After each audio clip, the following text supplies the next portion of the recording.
Well, let's reframe the challenge. What about book writing that is difficult?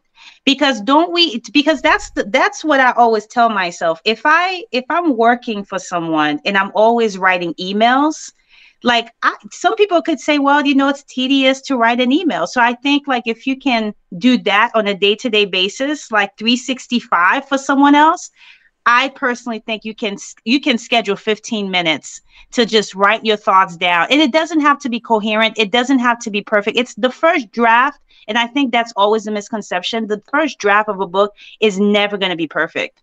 And I just tell my clients, toss that out the window because this is going to go through several iterations. We might get to chapter 5 and you realize, wait a second, I forgot Jack in chapter 1. I need to add Jack to chapter 1 to make, for people to make sense of like my story. So I don't think it's hard. I think that it's a question of people setting realistic expectations. Not because of our busy lives, we're not always going to have an hour allocated to do writing. But you can break it down into small chunks. I think there's this book called Atomic Habits that I've read, and it talks about that, breaking those like big projects into small manageable tasks. And so just 15 minutes a day, if you do it for about a month, Julian, you will have at least like 5,000 words already written for yourself. Yes, it's interesting you say 15 minutes a day. If I'm not mistaken, I think that's what Stephen King has done his whole life is he just writes 15 Yes, minutes a day.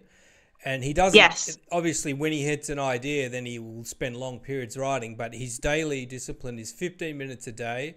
And as long as you do that, you're going to be just coming up with ideas and just get the creation going. And then you get into like that flow state where you could just, do something for 10 hours. absolutely. Just do it, basically. Just Wonderful. do it. Just Just do do it. it.